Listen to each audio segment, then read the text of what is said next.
Armor met armor in brutal contests where only precision and June nerve 11th, could win. 1944. A Sherman tank exploded on a dirt road outside Carentan. The crew never saw what hit them. Never enough.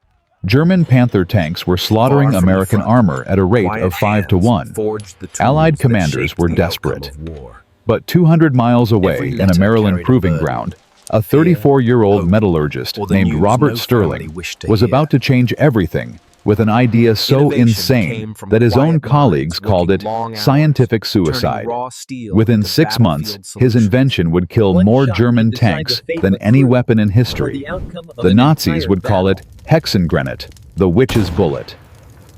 This is the story of how a man who failed high school physics created the deadliest anti-tank round ever made. Before we dive into Sterling's miracle, you need to understand Streets just once how filled bad with things life were. became arenas By of June iron and 1944, American tank crews were being sent to die. fire. For every Not blast to on the fight, front, to die. someone in the rear shaped The shell that mathematics made were it happen. brutal and simple. A German Panther tank could Armor destroy met a Sherman armor from in 2,000 brutal yards. contests A where Sherman only could only precision penetrate a and Panther's nerve armor from could 200 win. yards. You do that math. You tell those boys they had a fighting chance. The 75mm gun on the standard Sherman was essentially firing spitballs at fortresses. Reports from Normandy painted a nightmare. One engagement near Villers-Bocage saw a single German Tiger tank destroy 14 Shermans in 15 minutes. The crews didn't even have time to bail out.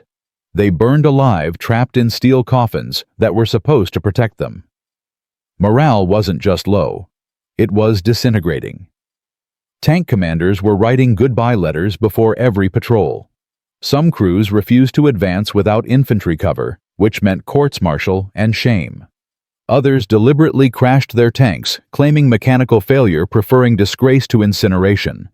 The German tanks weren't just better, they were in a different category entirely. Panther frontal armor measured 80mm at a steep angle, effectively 120mm. Tiger tanks pushed that to 100mm straight, 180mm effective. American shells bounced off like toys. Even when they hit, even when the angle was perfect, the German steel just absorbed it. Metallurgical reports showed that Krupp steel was harder, more resilient, better manufactured than anything Detroit was producing. The Germans had mastered the science of armor. They'd turned their tanks into moving bunkers. The only American advantage was numbers, but numbers meant nothing when your weapon couldn't hurt the enemy. 5 Shermans could surround a Panther and die before landing a killing shot. Crew survival rates in tank versus tank combat had dropped to 23%. That's not a battle. That's an execution. High Command knew they had a crisis. General Patton himself wrote a classified memo describing the situation as catastrophic to operational capability and soldier psychology. He demanded immediate solutions. The Ordnance Department scrambled. They tried bigger guns too heavy for the Sherman chassis. They tried explosive rounds ineffective against sloped armor.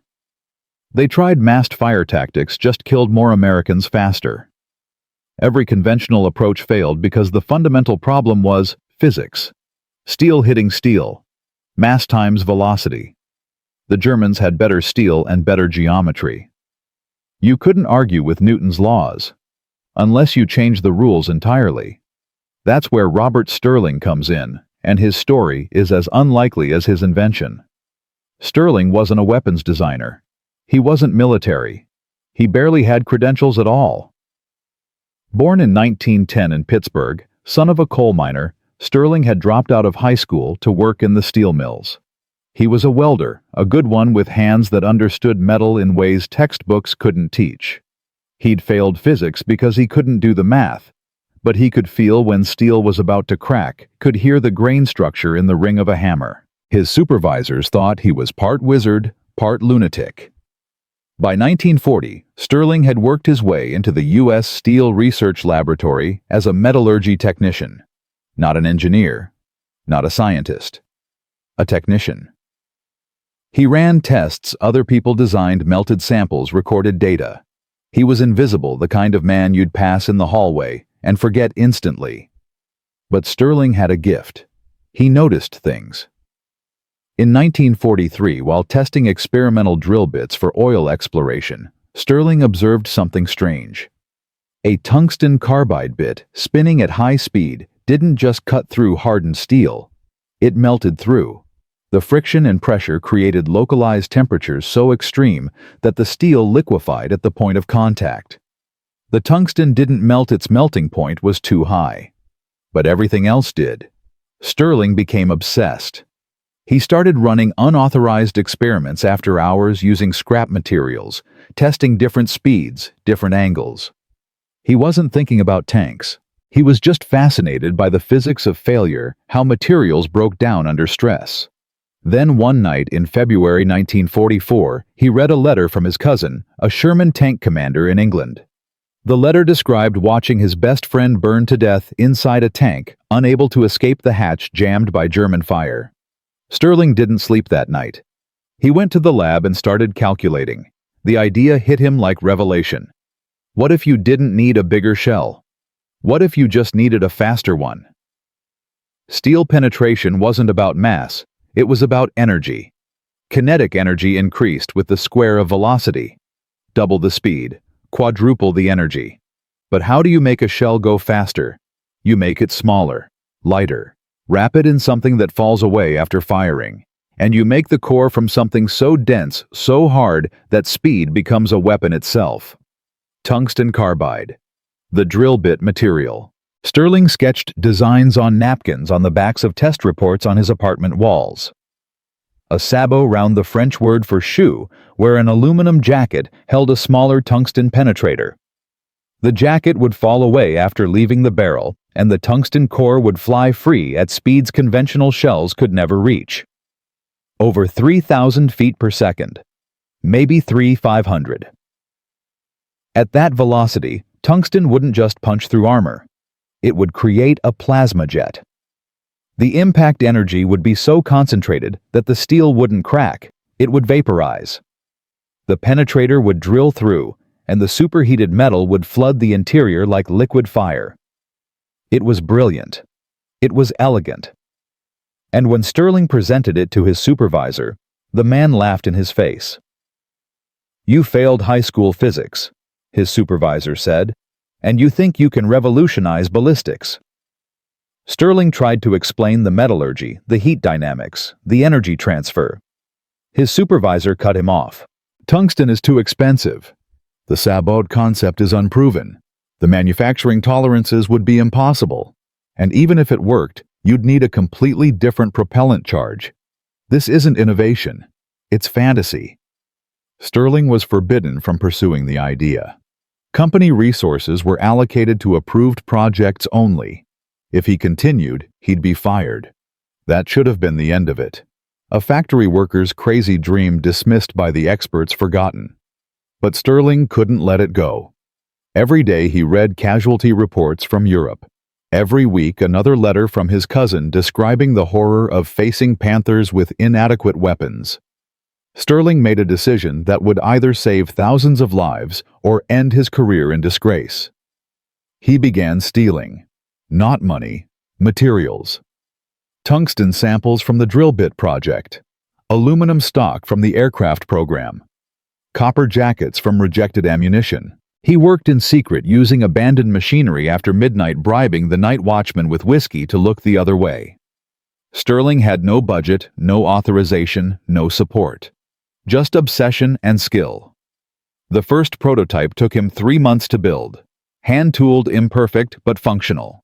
A tungsten carbide core weighing 4 pounds, wrapped in an aluminum sabot, designed to fit a 76mm gun. He had no way to test it properly, he couldn't exactly requisition a tank. So Sterling did something either brilliant or suicidal. He wrote directly to the Aberdeen Proving Ground in Maryland, bypassing his supervisors, bypassing U.S. Steel, bypassing every protocol.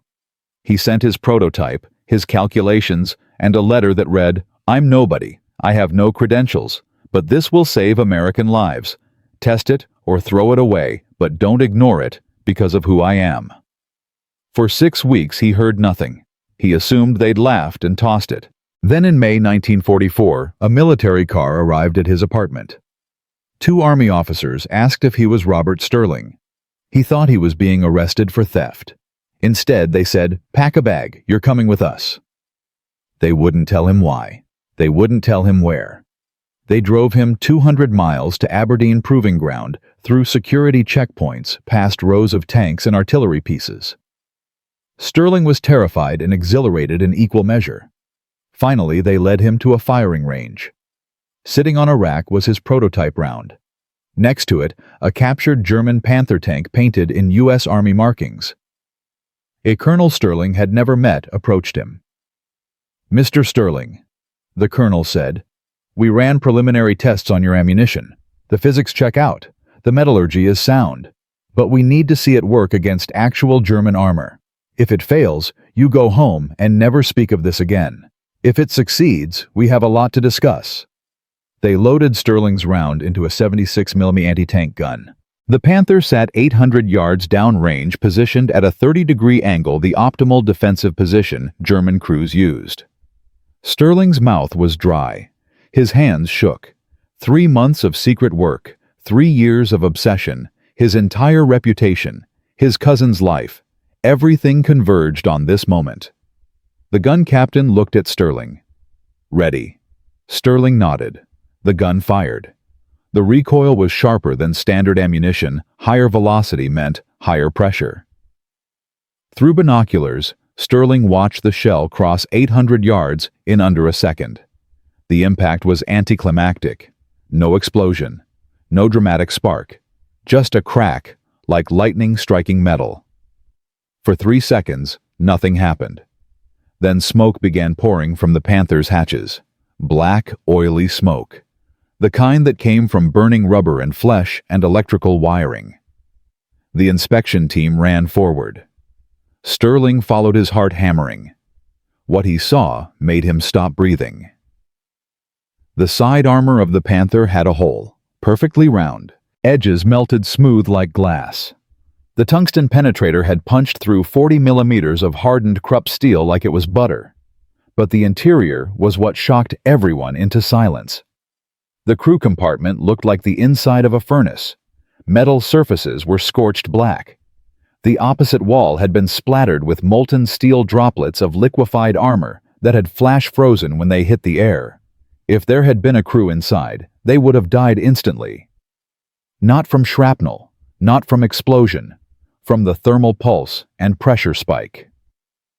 The tungsten penetrator had created exactly what Sterling predicted, a jet of superheated gas and molten metal that filled the crew compartment in milliseconds.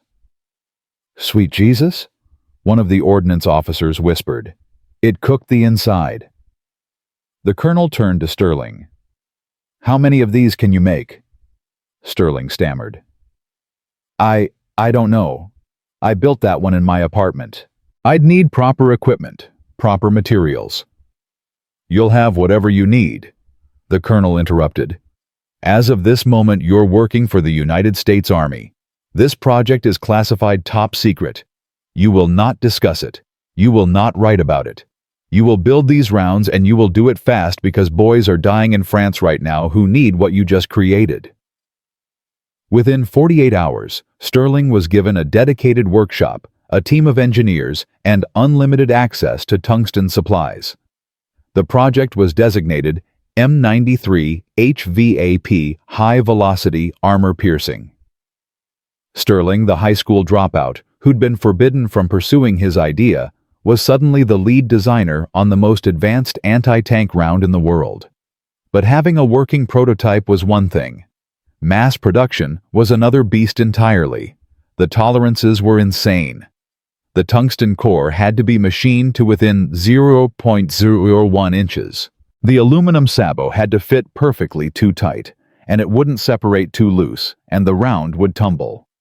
The propellant charge had to be exact too much, and the barrel would rupture too little, and the velocity would drop below the threshold needed for penetration. Sterling worked 20-hour days. He rejected hundreds of test rounds for microscopic flaws. His team thought he was crazy, demanding perfection when soldiers were dying, and speed mattered more than quality. But Sterling understood something they didn't. If these rounds failed in combat, if they jammed or misfired, or didn't penetrate American crews, would die trusting a weapon that didn't work. That was unacceptable. Better to delay and get it right than rush and fail. By late June, they had 200 rounds ready for field testing. Not mass production yet, but enough for combat trials. The question was where to send them. The answer came from Normandy. A classified report described a situation near St. Lo, where an entire tank battalion had been stopped by 4 German Panthers. The Americans had overwhelming numbers, air superiority, artillery support. But those 4 Panthers held a crucial road junction, and nothing could dislodge them. Conventional shells just bounced off. The battalion commander was considering a suicide charge sacrifice, 20 tanks to maybe kill 4. Sterling's rounds were shipped to that battalion on July 2, 1944. 4 rounds. 4 targets. The shipment included strict instructions. Fire only at heavy armor. Fire only when you have a clean shot. Do not waste these rounds. The battalion commander, a major named Kellerman, was skeptical. He'd been promised miracle weapons before better explosives improved Shell's experimental tactics. All of them had failed. But he was also desperate. His men were pinned down. Casualties were mounting, and those 4 Panthers sat like iron fortresses, mocking every attempt to advance. On July 4th, American Independence Day, Kellerman ordered his best gunner, a sergeant named Hartley, to load one of the experimental rounds. Hartley had been firing at Panthers for 3 weeks. He'd seen his shells bounce off ricochet do nothing. He'd watched friends burn. He loaded the HVAP round with hands that no longer shook. He'd gone past fear into fatalistic acceptance. The Panther was 900 yards away, hull down behind a hedgerow, only the turret visible. Under normal circumstances, an impossible shot. Hartley aimed, adjusted for drop, and fired. The sound was different, sharper. The recoil felt wrong. Through his periscope, Hartley watched the tracer arc across the distance and strike the Panther's turret. For a heartbeat, nothing. Then the Panther's hatches burst open. Smoke erupted. Flames followed. The crew bailed out, uniforms, smoking faces, blackened, moving like men who'd seen hell. The Panther sat there burning from the inside out. Kellerman was on the radio immediately. What the hell was that? Hartley couldn't answer. He didn't know. He'd just watched a Panther die from a single shot at 900 yards. That wasn't possible. That had never been possible. The other 3 Panthers retreated within minutes. They'd seen their comrade destroyed by something they couldn't identify, couldn't defend against. For the first time in the Normandy campaign, German armor ran from American tanks. Word spread through the battalion like wildfire. There was a new round, a magic bullet, something that actually worked. Crews who'd been demoralized, broken, ready to refuse orders, suddenly had hope. Not confidence, not yet, but hope. Maybe they could fight back. Maybe they weren't just targets anymore. Kellerman sent an urgent field report to division headquarters. Experimental ammunition performs beyond specifications. Request immediate resupply. This changes everything. Back at Aberdeen, Sterling received the news and wept. Not from pride, from relief. It worked. His crazy idea, his stolen materials, his midnight experiments, they worked. American boys would go home because of what he'd created. But he also knew this was just the beginning. They had 196 rounds left. Normandy had hundreds of German tanks. The war wasn't over. It had just gotten interesting. But here's what nobody knew yet. Not Sterling, not the army, not the tank crews celebrating their first real victory. In Germany, intelligence officers were already analyzing the destroyed Panther. They'd found the entrance hole. They'd seen the thermal damage. And they were terrified.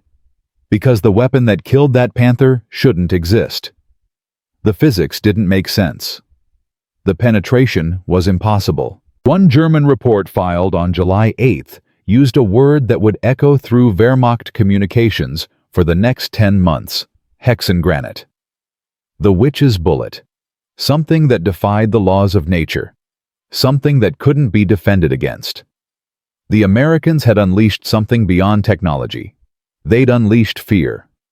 And in part 2, we'll see what happens when that fear spreads through the entire German armored corps, when the myth of Panzer invincibility shatters, and when Robert Sterling's miracle weapon becomes standard issue, turning the tide of the largest tank battle in Western European history. Robert Sterling's tungsten round had just destroyed a Panther tank at 900 yards. 4 German tanks retreated for the first time in the Normandy campaign. American crews had hope. But back in Washington, a 3-star general named Howard Berkeley was reading the field report with disgust. Not at the Germans, at Sterling. A factory worker, Berkeley said, throwing the report across his desk, designed a revolutionary weapon without authorization, using stolen materials, bypassing every protocol we have. And you people want to reward him. The room went silent. And this is when everything almost fell apart. General Berkeley wasn't stupid. He was experienced, decorated, a veteran of World War I who'd seen 1,000 miracle weapons fail. He'd watched experimental ammunition blow up guns, kill crews, waste resources. He'd court-martialed engineers who promised breakthroughs and delivered disasters. To him, Sterling wasn't a genius. He was a liability. A civilian with no credentials making claims that defied established ballistics. The fact that it worked once meant nothing. Flukes happened. What mattered was consistency, safety protocol. We have established testing procedures for a reason, Berkeley told the Aberdeen officers. This Sterling bypassed all of them. He stole military-grade tungsten. He falsified requisition forms. He conducted unauthorized weapons research. In wartime, that's sabotage. He should be in prison, not in a workshop. The Aberdeen team tried to explain. The round worked. The physics checked out. They had combat confirmation. Berkeley cut them off. 1 test, 1 target, under uncontrolled conditions. That proves nothing. For all we know, that Panther was already damaged, or the crew abandoned it coincidentally, or your observation was wrong. He wasn't being unreasonable. Military procurement existed for good reasons. Weapons that worked in tests often failed in combat. Rushed designs killed friendly troops. Berkeley had seen experimental grenades that didn't explode, rifles that jammed artillery shells that detonated prematurely. His caution had saved lives. But it was also killing soldiers in France. Every day Berkeley delayed, another 5 Shermans burned. Another 20 crew members died. The mathematics were brutal. But Berkeley didn't see those numbers. He saw regulations, proper channels, career-ending mistakes if he approved something that failed. The meeting ended with Berkeley's order: halt all production, confiscate remaining rounds. Sterling is to be investigated for theft and unauthorized research. The HVAP project was dead. Sterling found out 3 days later when military police arrived at his workshop. They seized his tools, his designs, his remaining prototypes. They informed him he was under investigation. If charged, he faced 10 years in federal prison. His team was disbanded. His security clearance revoked. Everything he'd built in 2 months was gone in 2 hours. Sterling sat in his apartment that night, unemployed, disgraced, facing prison. He thought about his cousins still in France, still facing Panthers with inadequate weapons. He thought about Sergeant Hartley, who'd finally had a weapon that worked now, back to firing shells that bounced off. He thought about quitting, just accepting defeat. Then his phone rang. "Mr. Sterling, this is Colonel Marcus Webb. We haven't met, but I've been following your work. I need you to listen very carefully. You have 1 chance to save your project. 1. And it starts tomorrow morning at 0600 hours. Webb was an anomaly in the military bureaucracy. A career ordnance officer who'd started as an enlisted mechanic, worked his way up, and never forgot what it was like to be the lowest man in the room. He'd read Sterling's file and seen himself someone with talent, but no credentials, dismissed by the establishment. Webb had also read the casualty reports from Normandy. He knew exactly what was at stake. Berkeley shut you down because he doesn't trust unproven technology, Webb explained. Fair enough, so we prove it. Officially, publicly, in front of witnesses who can't be ignored. Sterling asked how. He had no resources, no authorization, no materials. Webb smiled. You let me worry about that. You just worry about making this work under pressure. Because if you fail, we both go down. Berkeley will make sure of it. Webb had a plan. In 3 weeks, the Army was conducting its quarterly heavy weapons demonstration for Congress. Senators and representatives would watch tests of tanks, artillery, anti-aircraft guns. It was political theater designed to justify military spending. But it was also an opportunity. If Sterling could demonstrate the HVAP round in front of congressional witnesses, successfully penetrating German armor, Berkeley couldn't suppress it. The political pressure would force approval. But the conditions were harsh. Sterling would get 1 round, 1 chance, 1 target. Miss malfunction or fail to penetrate, and the project died permanently. Webb could only get him into the demonstration by calling in every favor he had. After that, Sterling was on his own. The next 2 weeks were hell. Sterling had to rebuild everything from memory. No official support. No workshop. No team. Webb smuggled materials through back channels, falsified paperwork, risked his own career. They worked in an abandoned warehouse near Aberdeen at night by flashlight.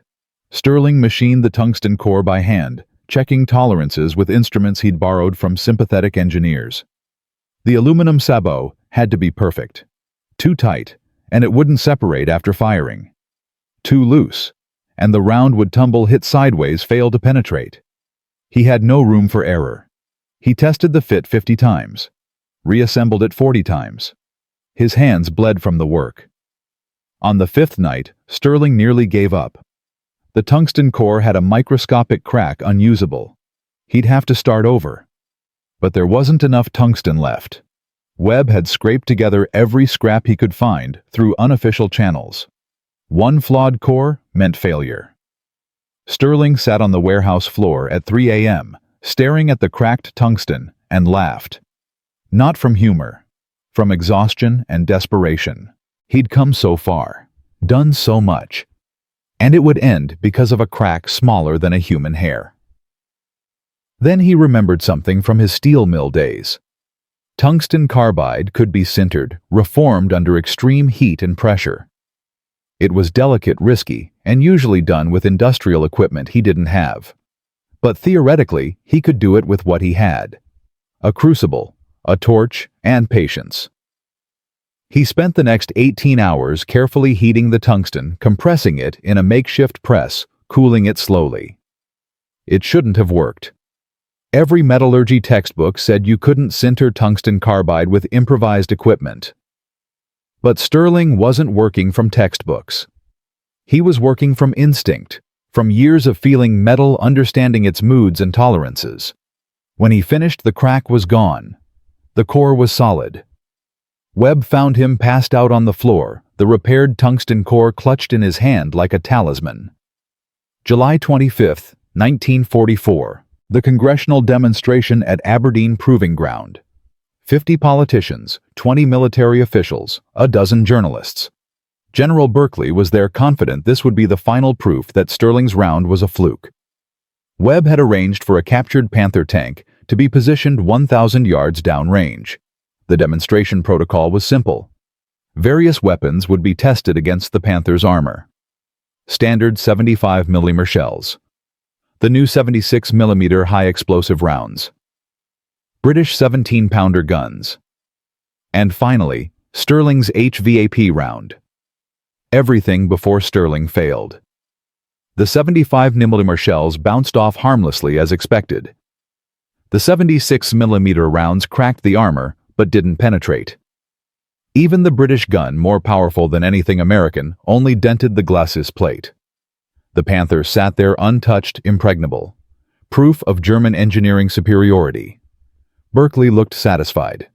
The politicians looked worried. How were American tanks supposed to fight these monsters? Then it was Sterling's turn. Webb had arranged for Sterling himself to load the round, a breach of protocol, but Webb argued the designer should demonstrate his own work. Sterling's hands were steady as he loaded the HVAP into the 76mm gun. He'd done this 100 times in practice, but practice didn't have senators watching. Practice didn't have his freedom on the line. The gun captain asked if he was ready. Sterling nodded. The round fired. The distinctive sharp crack. The tracer arced across 1,000 yards. Impact. For 3 seconds, nothing happened. Sterling's heart stopped. Had it failed? Had the sabot stuck? Had the tungsten shattered? Then smoke. Black smoke pouring from every hatch and vision port in the Panther. The inspection team ran forward. Sterling waited, unable to breathe, unable to think. When they reached the Panther, one officer looked back and gave a thumbs up. Sterling's legs gave out. Webb caught him. "Easy, son. You just changed the war." The inspection revealed something even the Aberdeen tests hadn't shown. The HVAP round hadn't just penetrated the side armor. It had punched through at an angle, traveled through the crew compartment, and exited through the opposite side. Complete perforation.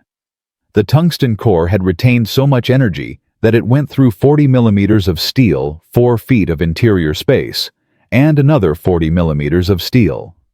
Inside, the thermal damage was catastrophic. Scorch marks on every surface. The commander's seat had melted. The ammunition racks showed signs of cook-off. The heat had been intense enough to ignite propellant.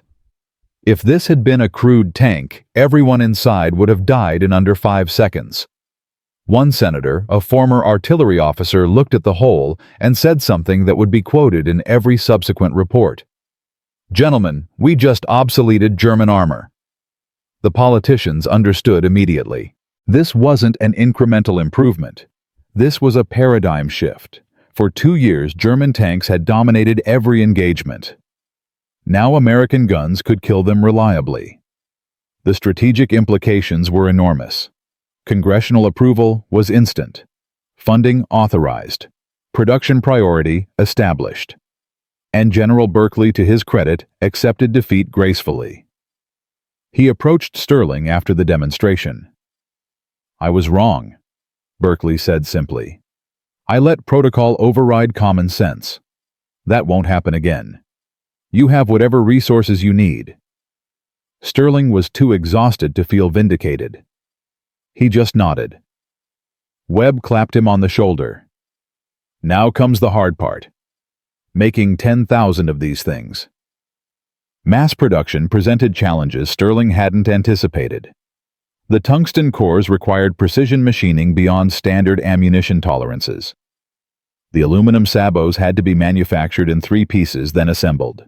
The propellant charges needed to be mixed to exact specifications. Too much pressure and barrels ruptured too little, and the round lost velocity. Sterling spent the next month setting up production lines, training machinists, quality checking samples. The Army wanted 5,000 rounds by September. Sterling's team could barely make 50 per day. Every round was hand-inspected. Every tungsten core tested for flaws. Sterling rejected hundreds of cores that other engineers said were acceptable. "Good enough isn't good enough," he told his team. "These rounds are going into combat. If they fail, Americans die. I won't have that on my conscience." By August 15th, they had 847 completed rounds. Not enough for full deployment, but enough for limited issue to veteran tank crews. The first shipments went to armored divisions in France with strict instructions. Fire only against heavy armor. Conserve ammunition. Report results immediately. The reports came back within days. Panthers destroyed at ranges previously impossible. Tigers disabled with single shots. German crews abandoning tanks rather than fighting. One Sherman commander wrote, "We engaged 3 Panthers at 100 yards. Killed all 3 with 5 rounds total. 2 misses. 3 hits, 3 kills. My crew thinks they're magic bullets. I don't care what they are. Send more." Another report from a tank destroyer battalion used HVAP against King Tiger at 400 yards. Penetrated frontal armor. Repeat frontal armor. German crew bailed immediately. Tank was operational, but abandoned. They're scared. That last detail caught intelligence officers' attention. German crews were abandoning functional tanks. That wasn't tactical. That was psychological. The HVAP rounds weren't just killing tanks. They were breaking morale. Across the lines, Wehrmacht intelligence was in crisis. They'd recovered HVAP rounds that failed to detonate. Standard procedure was to collect enemy ammunition for analysis. What they found terrified them. The tungsten penetrator was simple, elegant, and impossible to counter. German metallurgists understood the physics immediately. At the velocities the HVAP achieved, no armor thickness was safe. You'd need to double the steel, which would make tanks too heavy to move, or use exotic materials Germany didn't have. One technical report filed in late August stated, "Enemy has developed kinetic penetrator that defeats all current armor protection. No practical countermeasure exists within present manufacturing capability. Recommend immediate tactical revision to avoid engagement with enemy anti-tank weapons." In plain language, stop fighting American tanks. Run away. But Germany couldn't run. They were fighting a war of attrition across two fronts. Every retreat meant lost territory. Every abandoned tank was irreplaceable. The strategic situation was impossible. They had to fight tanks they couldn't defeat. Panzer crews began showing signs of combat stress disorder. Veteran commanders who'd survived the Eastern Front were refusing orders. Some crews deliberately disabled their own tanks, claiming mechanical failure. Others simply deserted. One captured German tank commander told interrogators, "We called it Hexengranate, ghost shell. You don't see it coming, you don't hear it, just fire and death. How do you fight ghosts?"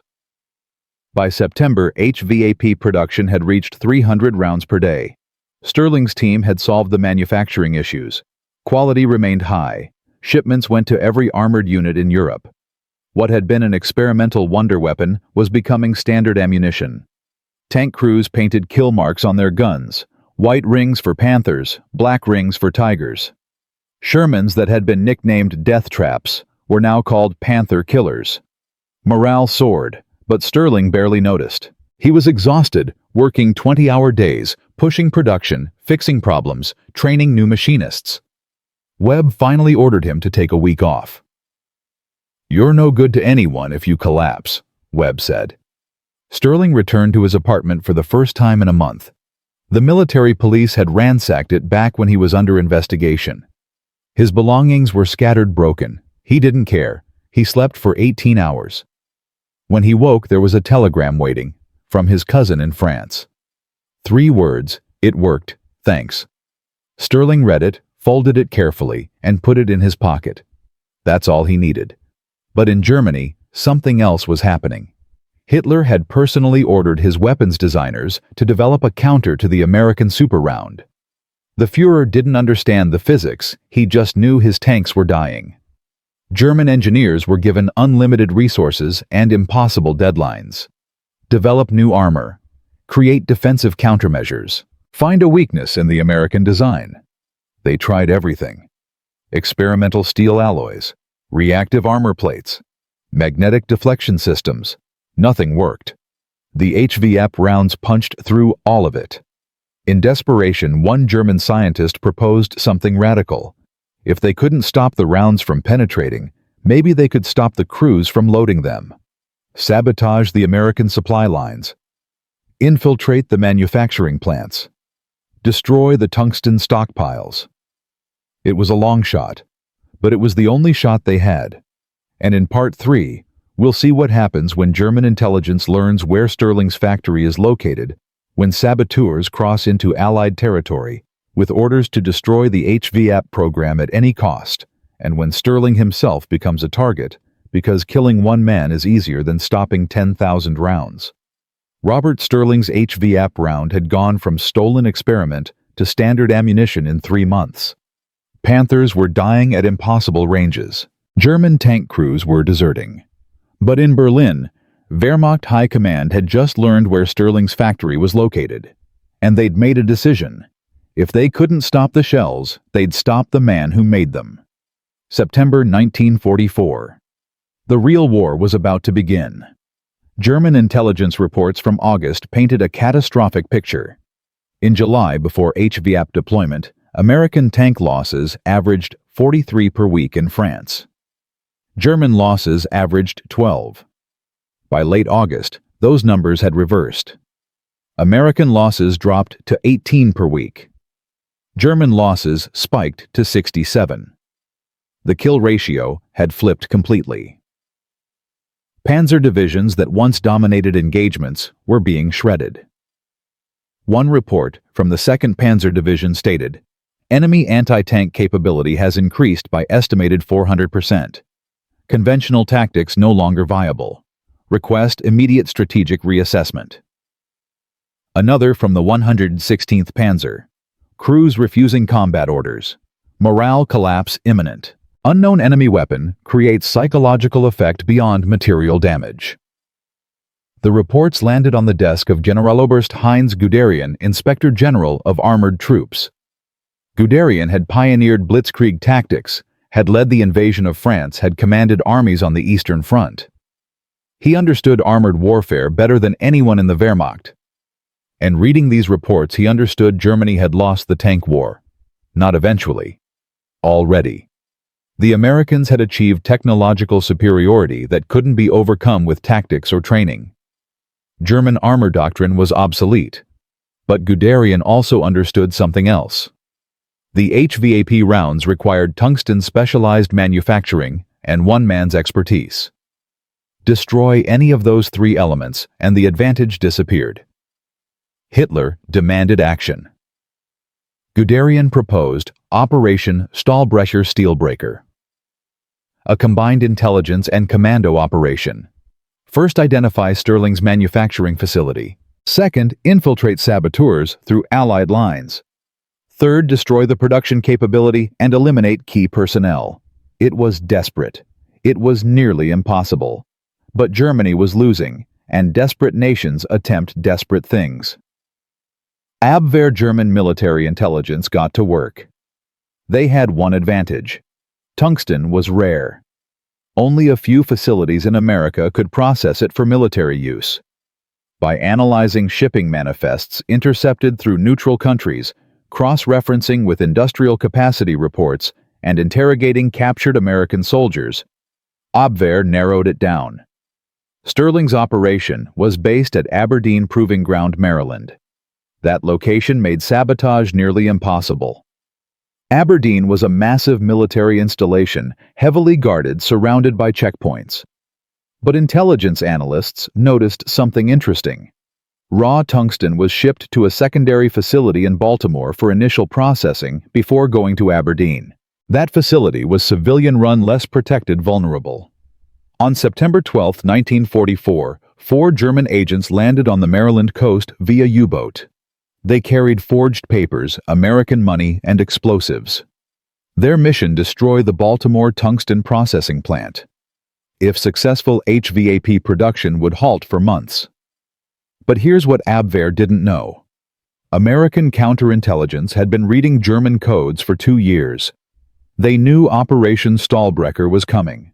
They didn't know when or where, but they knew Germany was targeting tungsten production. FBI agents were already watching the Baltimore facility.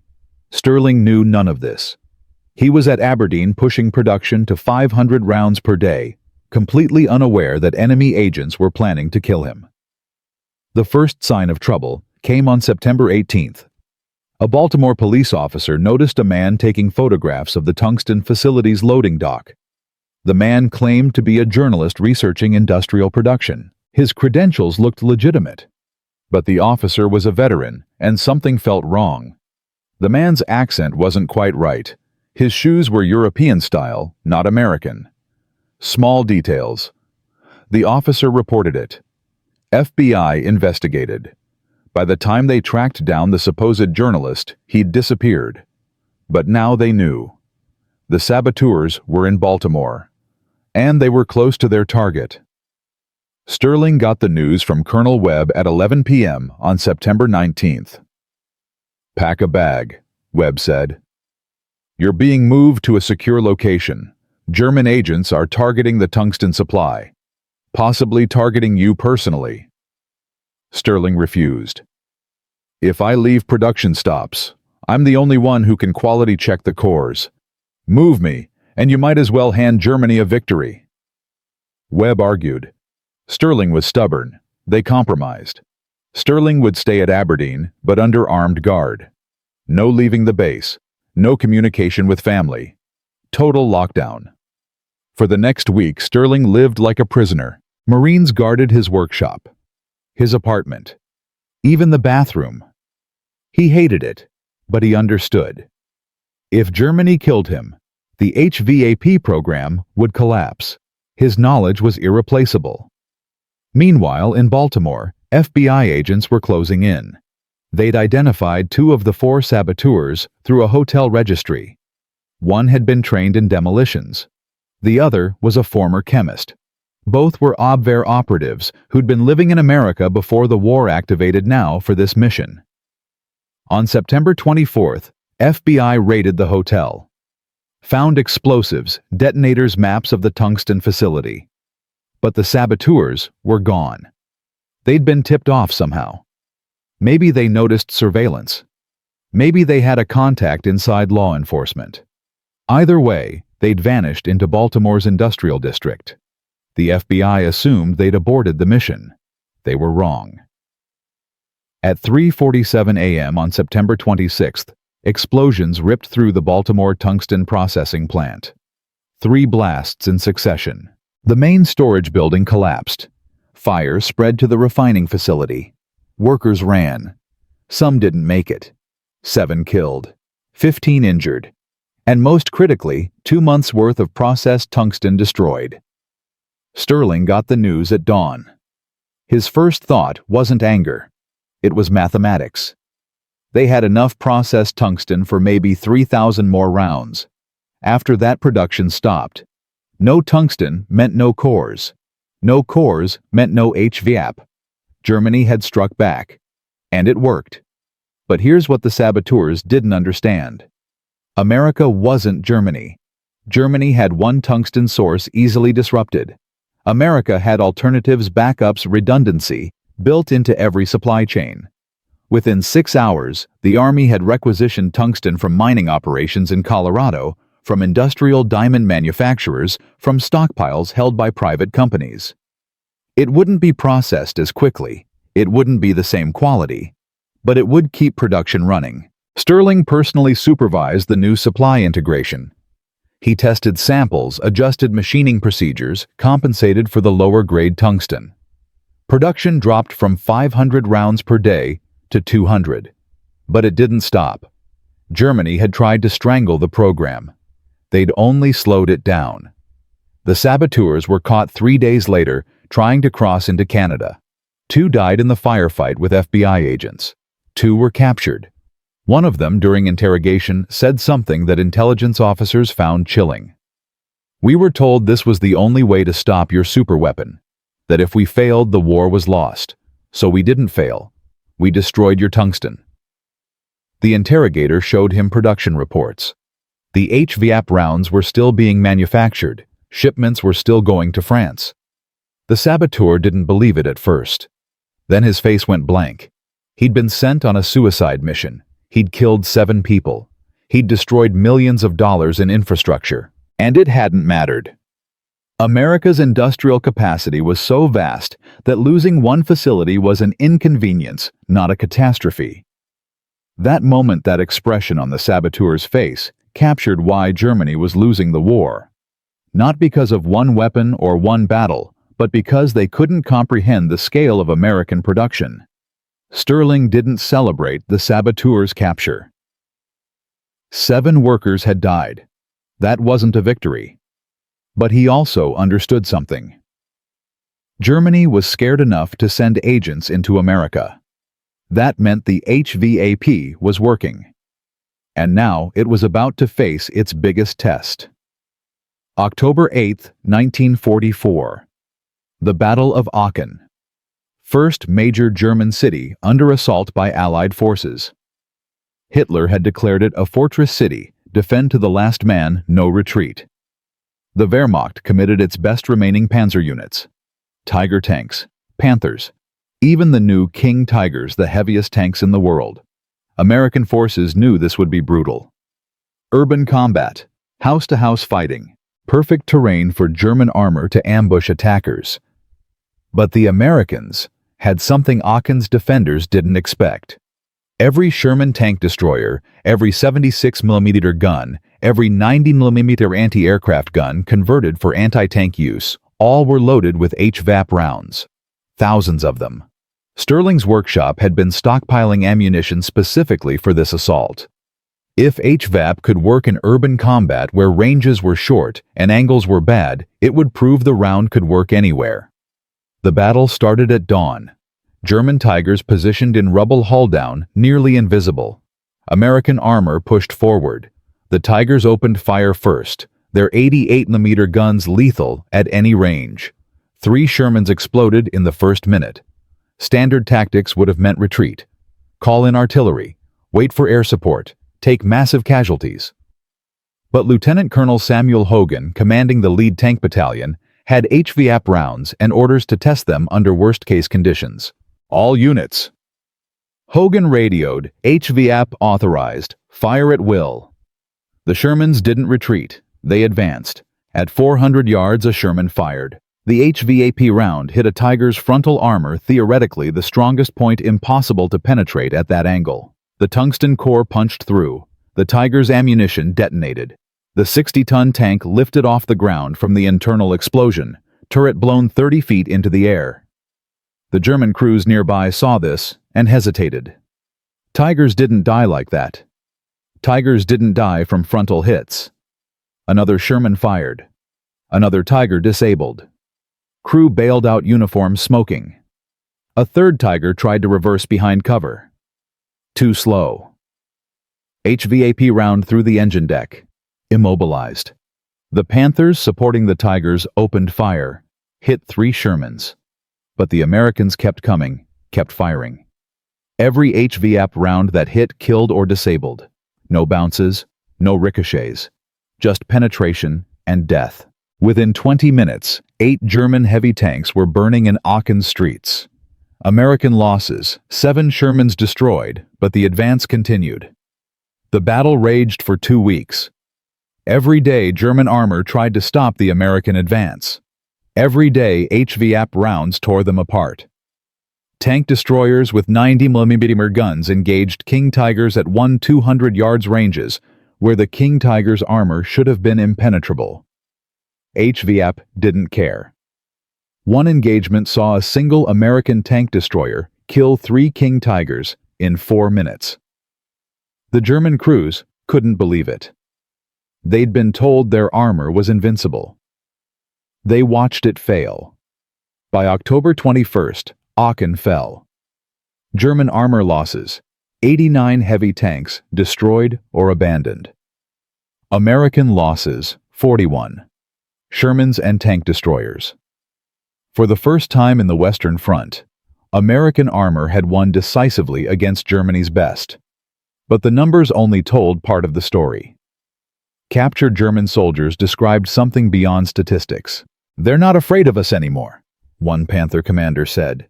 "They used to hide when they saw us. Now they hunt us. Our advantage is gone." Another officer reported, "Morale is shattered. Crews are abandoning functional tanks. They'd rather be captured than face those rounds. Some are shooting themselves. We can't stop it." The psychological impact was spreading faster than the rounds themselves. German tank crews across the front heard about Aachen. Heard that Tigers died in minutes. Heard that armor didn't matter anymore. Units that hadn't encountered HVAP yet were already demoralized. Fear was contagious. Wehrmacht commanders tried to compensate. They ordered Panthers to fight only at ranges over 1,500 yards. Stay far away, use superior optics, retreat if Americans closed distance. But that meant giving up ground. Every retreat meant lost territory. Every lost position meant the front line moved closer to Germany. The HVIP had forced Germany into a defensive strategy that couldn't win. News of Aachen reached Washington within hours. Newspapers ran headlines, "American Supershell defeats Nazi tanks." Magazines published diagrams explaining the HVAP technology. Newsreels showed burning Panthers' triumphant Sherman crews. Sterling became an accidental celebrity. Journalists wanted interviews. Senators wanted to meet him. He refused all of it. "I'm not a hero," he told Webb. "The guys fighting in Aiken are heroes. I just made something that helps them survive." But the Army disagreed. On November 3, 1944, Sterling was awarded the Medal for Merit, the highest civilian decoration. The ceremony was small, quiet, classified. The HVAP program was still technically secret. President Roosevelt couldn't attend, but sent a letter. "Your innovation has saved thousands of American lives and shortened this war. The nation owes you a debt that can never be fully repaid." Sterling read the letter once and filed it away. Awards didn't matter. Production mattered. By November, HVAP manufacturing had reached 700 rounds per day. Sterling's team had perfected the process. Quality was consistent. Rejection rates dropped below 2%. The supply chain was stable. Every armored unit in Europe was receiving steady shipments. The weapon that started as an impossible idea was now standard equipment. German production, meanwhile, was collapsing. Allied bombing had destroyed tungsten imports. Armor steel quality was declining. New tanks were being built with inferior materials. Even if German engineers had designed HVAP equivalents, and they tried, they lacked the resources to manufacture them. The gap was widening. By December 1944, American tanks were achieving kill ratios of 3:1 against German armor. 6 months earlier, the ratio had been 1:5 in Germany's favor. The HVAP had reversed the mathematics of armored warfare. German generals knew what this meant. Tank battles were lost. The war was lost. It was just a matter of time. Sterling understood the bigger picture, but it felt abstract. He saw production numbers, shipment schedules, quality reports. What mattered to him were the letters. Tank crews wrote to Aberdeen, thanking the anonymous engineers who'd given them a fighting chance. One letter from Sergeant Hartley, the gunner who'd fired the first combat HVAP, said simply, "I'm alive because of what you built. 14 of my friends are alive. Thank you." Sterling kept that letter in his pocket. On the worst days when production problems arose or quality issues emerged, he'd read it. 14 men. Multiply that across hundreds of engagements, thousands of rounds fired. How many soldiers came home because of tungsten and velocity and physics, Sterling didn't know. He couldn't calculate it. But it was enough. The sabotage attempt, the skepticism, the bureaucratic fights, all worth it. But as November turned to December, as HVAP rounds devastated German armor across France and Belgium, Sterling started thinking about what came next. The war would end eventually. What happened to him then? Back to the steel mills. Back to obscurity. He'd created something that changed history. Would anyone remember? Would anyone care? Colonel Webb had different concerns. "You realize," Webb told Sterling one evening, "that you've made conventional armor obsolete. After this war, every nation will develop kinetic penetrators. Your design will be copied, improved, turned into the standard. You've changed warfare permanently."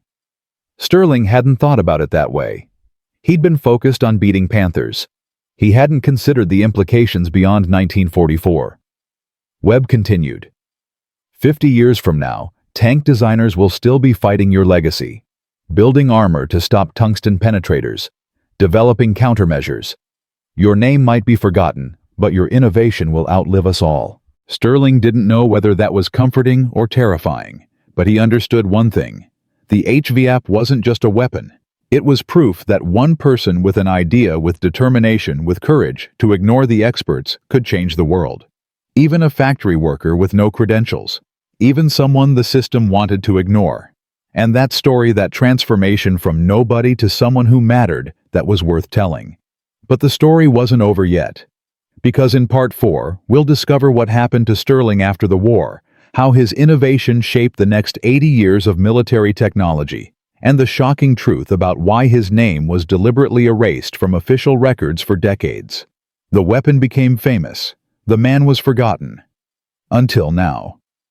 From a factory worker with a stolen idea to the man who changed armored warfare forever. Robert Sterling's HVAP round had killed thousands of German tanks, saved countless American lives, and turned the tide of the war in Europe. By December 1944, his invention was standard equipment across every Allied front. But when the war ended 8 months later, something strange happened. Sterling's name disappeared, completely. Because success sometimes comes with a price nobody warns you about, and Sterling was about to pay it. May 8, 1945. Victory in Europe Day. Church bells rang across America. Soldiers celebrated in the streets of Paris, London, Berlin. The war that had consumed 6 years and 60 million lives was finally over. At Aberdeen Proving Ground, Sterling stood in his workshop surrounded by machinery that had produced over 400,000 HVAP rounds. The production lines were silent now. No more urgency, no more 20-hour days, no more letters from tank crews thanking anonymous engineers for keeping them alive. Just silence. Colonel Webb found him there staring at a tungsten core he'd been machining. "It's over," Webb said. Sterling nodded. He should have felt relief. Victory? Pride. Instead, he felt empty. For 18 months, his entire existence had focused on one goal: make rounds, save lives, beat Germany. Now that purpose was gone. What was he supposed to do? Go back to welding. Pretend none of this happened. Webb had news. The Army wanted to classify the entire HVAP program. Not just the technical specifications that was expected, but the personnel files, the development history, the names of everyone involved. "They're worried about Soviet espionage," Webb explained. "Stalin's already demanding access to American weapons technology as part of the alliance. If Russia learns about the HVAP development process, they'll copy it immediately. So the decision from Washington is to bury everything, classify it top secret for the next 50 years. Sterling didn't understand. But the Germans know about it. The Japanese captured HVAP rounds in the Pacific. How is it secret? Webb sighed. It's not about the weapon. It's about you. About how it was developed. The Army doesn't want anyone knowing that a civilian with no credentials designed the most effective anti-tank round in history. It makes the Ordnance Department look incompetent. It makes generals look foolish for initially rejecting it. So they're writing you out of the official record. Sterling felt something crack inside. Writing me out? The official history will say the HVAP was developed by a team of Aberdeen engineers following standard research protocols. Your name won't appear anywhere. No patents, no credit, no recognition. In exchange, you'll receive a small pension and a thank you letter that you're legally forbidden from showing anyone. Sterling laughed. Not from humor, from disbelief. He'd stolen materials, risked prison, worked himself to exhaustion, survived a German assassination attempt. And now the government wanted to pretend he'd never existed. "What if I refuse?" Sterling asked. Webb's expression went cold. "Then you'll be prosecuted for the theft of military tungsten in 1944. 10 years in federal prison, your choice." Sterling took the deal. What else could he do? On June 15, 1945, he signed documents agreeing never to discuss his role in the HVAP program, never to seek recognition, never to tell his story. In return, he received $5,000, about $85,000 in today's money, and a letter from the Secretary of War thanking him for his contributions to the war effort. The letter didn't mention what those contributions were. He returned to Pittsburgh, got his old job back at the steel mill, went back to welding, to 12-hour shifts, to being invisible. His co-workers asked where he'd been for 2 years. He said he'd been working on a classified project and couldn't discuss it. They assumed he'd been a janitor at some military base. Nobody suspected he'd changed the course of history. His cousin, the tank commander who'd survived the war, visited in August 1945. They sat in Sterling's apartment drinking whiskey, not talking about the things that mattered. Finally, his cousin said, "You know that super round that saved my life? The one that killed Panthers like magic? I heard it was designed by some genius at MIT. Multiple PhDs. Took them years to figure out the physics." Sterling said nothing. His cousin continued, "Makes you think, right, how smart people can be, how science wins wars."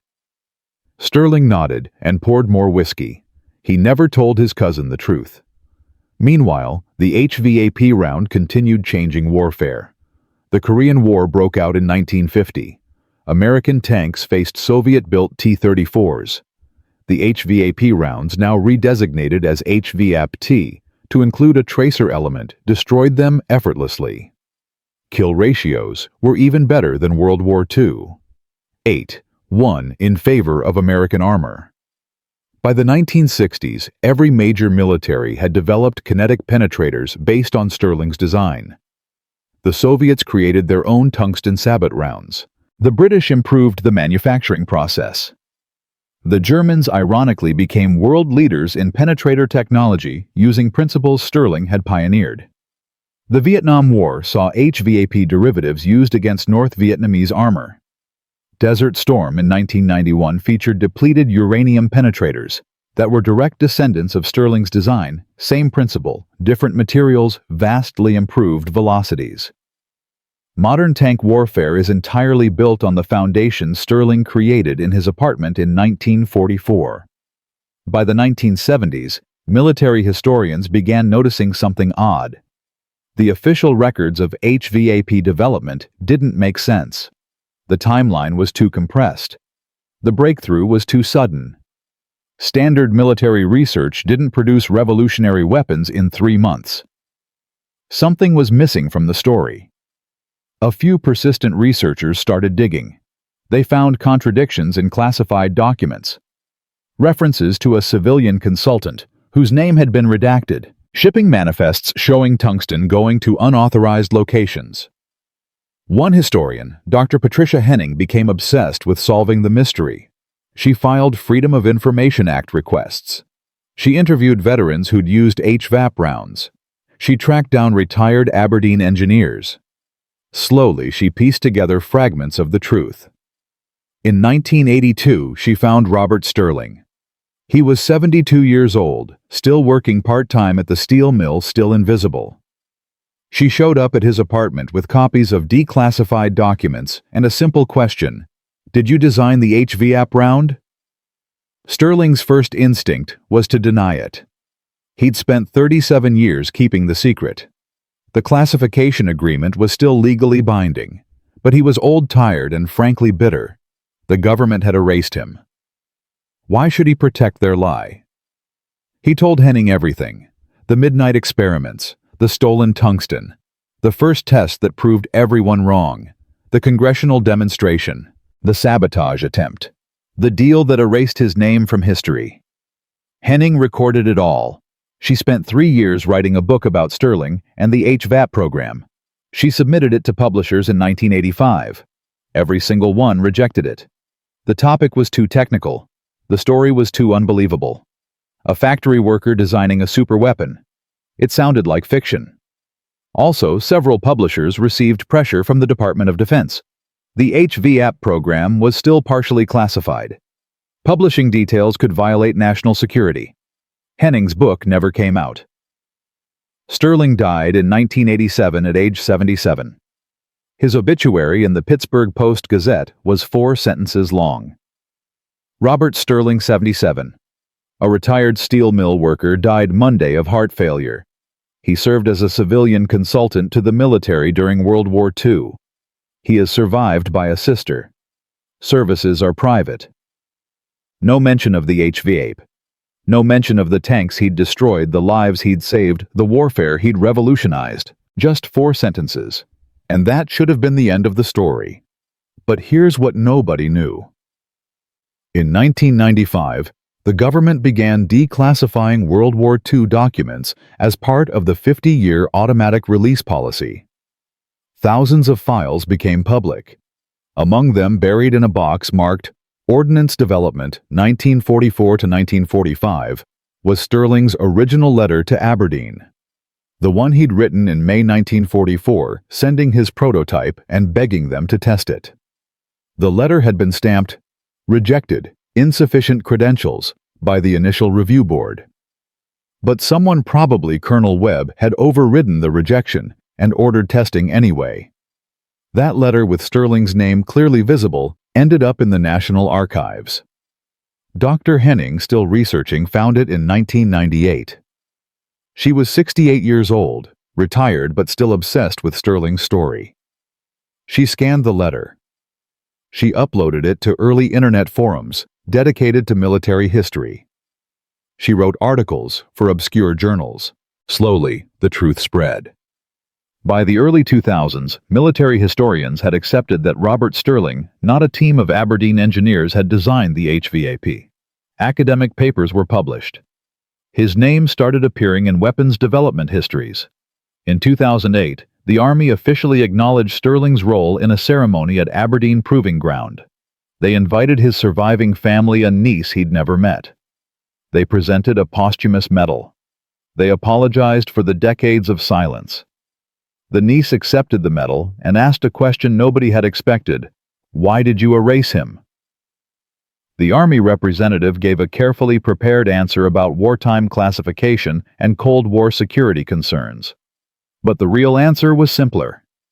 Stirling embarrassed them. He proved that genius doesn't require credentials, that innovation doesn't follow protocols, that sometimes the best ideas come from people the system wants to ignore. Admitting that would mean admitting the system was flawed. Easier to bury the man and take credit for his work. But here's the final twist. In 2015, researchers cleaning out Stirling's old apartment building found something in the basement storage unit. His original prototype, the hand-tooled tungsten core he'd made in 1944. The aluminum sabot he'd machined in secret. The round that had started everything. It had been sitting in a cardboard box for 28 years after his death. The Smithsonian acquired it in 2016. It's now on display in the National Museum of American History in the World War II wing. The placard reads, HVAP round, designed by Robert Stirling, 1944. This ammunition revolutionized armored warfare. Visitors walk past it every day. Most don't stop. It's just another artifact, another piece of metal in a glass case. They don't know the story. They don't know about the midnight experiments, the stolen materials, the congressional demonstration, the sabotage, the erasure. They don't know that the simple tungsten core they're looking at changed the mathematics of war. But the lesson isn't about tungsten or tanks or even World War II. The lesson is about what happens when someone with no authority, no credentials, no institutional support refuses to accept no. Stirling could have given up when his supervisor laughed at him, when the Army rejected his letter, when General Berkeley shut down production, when Germany tried to kill him, when the government erased his name. He could have quit at any of those moments. Most people would have. But Stirling had something more important than credentials or authority. He had certainty. He knew his idea would work. He knew it would save lives. And he refused to let bureaucracy or fear or erasure stop him from proving it. That same pattern repeats throughout history. Chester Carlson, a patent clerk, invented photocopying, rejected by 20 companies before Xerox took a chance. Garrett Morgan, a sewing machine repairman, invented the traffic light, dismissed because he was black and had no engineering degree. Hedy Lamarr, a film actress, invented frequency-hopping spread spectrum, the foundation of Wi-Fi and Bluetooth, ignored because women weren't supposed to understand technology. The pattern is always the same. Someone outside the system sees a solution. The system rejects it. The person persists. Eventually, the system adopts the innovation and tries to take credit. Stirling's story is remarkable not because it's unique, but because it's universal. Right now, somewhere, someone with no credentials is working on an idea that will change everything. They're being dismissed, laughed at, told they're not qualified. They're probably about to give up. This story is for them. Because Stirling proved something that bureaucracies hate to admit: expertise isn't the same as intelligence. Credentials aren't the same as creativity, and sometimes the most important innovations come from the people nobody expects. The HVAP round killed an estimated 12,000 German tanks between 1944 and 1945, Every tank had a crew of 4 to 5 men. Killing the tank didn't always kill the crew, but it often did. Let's assume a 60% crew fatality rate. That's roughly 36,000 German soldiers killed or wounded by Stirling's invention. Conversely, the HVAP's existence allowed American tanks to engage German armor at ranges where they could actually win. Casualty rates for American tank crews dropped by 47% after HVAP deployment. An estimated 8,200 American tankers survived the war who would have died without Stirling's round. 200 men who went home, who had children, who built lives. Their descendants, grandchildren, great-grandchildren, probably number over 30,000 people alive today. People who exist because a factory worker refused to accept rejection. That's the power of one person with one idea and the stubborn refusal to quit. From a Pittsburgh welder with a crazy thought to the man who saved tens of thousands of lives and redefined modern warfare. Robert Stirling spent 42 years erased from history, forgotten, unrewarded. But his tungsten penetrators are still in use today, 80 years later, in every advanced military in the world. The weapon became immortal. The man was nearly lost. But now you know. And knowing matters. Because the next time someone tells you that you're not qualified, not credentialed, not authorized to innovate, remember Robert Stirling. Remember that he changed the world anyway. Sometimes the most dangerous weapon isn't the one that destroys tanks. It's the one that destroys the idea that only certain people are allowed to change history. Stirling proved anyone can. If you know a story like this, someone who changed everything, despite the system telling them they couldn't share it. Because these stories matter. They remind us that innovation doesn't belong to institutions. It belongs to anyone stubborn enough to refuse to quit. And that might be the most important thing Robert Stirling taught us. Not how to kill tanks, but how to kill doubt.